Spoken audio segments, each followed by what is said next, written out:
What if I told you the magic in a non-stick pan isn't really about cooking at all? It's a super slippery layer that food can't grab onto, and the craziest part is this material was discovered by accident, and now it's in millions of kitchens. Welcome to the smart side. Let's learn something cool together. In the next few minutes, I'll show you why eggs slide around like they're on ice, what that coating's actually made of, and what slowly ruins the non-stick effect over time. Okay, quick question. Why does food stick to a normal pan in the first place? Most of the time, it's because heat drives water out of the food, and as things dry out, proteins and sugars start bonding to the hot metal. The hotter the pan, the stronger those sticky bonds can get. So a non-stick pan has one main job: make it hard for food to form a strong bond with the surface. The most famous non-stick coating is the one you've probably heard of, Teflon. Its chemical name is PTFE. I'm not going to throw a giant chemistry word at you.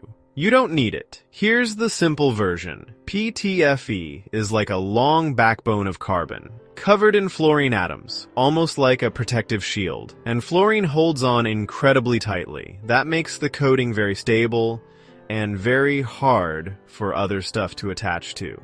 So the surface ends up with very low friction, meaning it's naturally slippery. Here's an easy picture to keep in your head. Imagine trying to stick tape onto something greasy. It just won't hold. There's nothing for the tape to grab. Food's kind of the same on a non-stick surface. It can't get a good grip, so it releases easily. That's why eggs slide, pancakes lift, and melted cheese doesn't turn into a permanent part of your pan. Here's something most people don't realize. A good non-stick pan isn't just one layer painted onto metal. It's usually a small system of layers. There's the metal base, often aluminum, because it spreads heat well. Then there's a bonding layer that helps the coating stick, and top layers that create that smooth, slippery surface.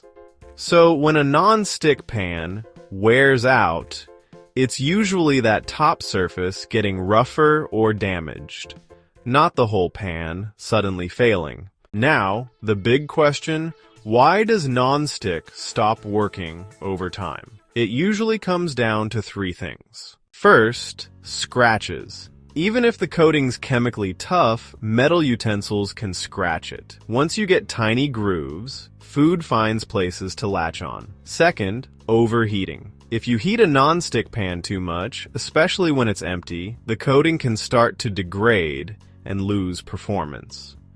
Third, rough cleaning. Abrasive sponges can slowly sand the surface down. You might not notice it right away, but the smoother the surface is, the better it works.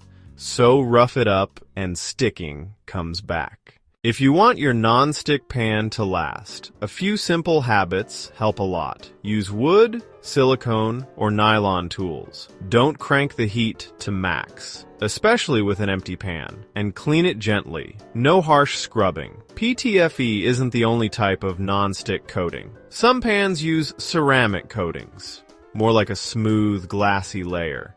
They can feel very non-stick at first, but many lose that slippery feel faster as the surface changes with heat and use. Here's the main takeaway.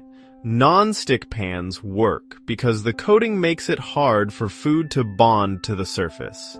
It's not that the pan is pushing food away, it's that food can't get a foothold. And the more you protect that smooth surface, the longer your pan stays truly non-stick. Next time you see an egg slide across the pan like it's on ice, you'll know what you're really looking at. A super slippery surface, designed at the molecular level to prevent sticking. If you enjoyed this and learned something new, I'd really appreciate a like and subscribe. It means a lot, and it helps the smart side reach more curious people like you.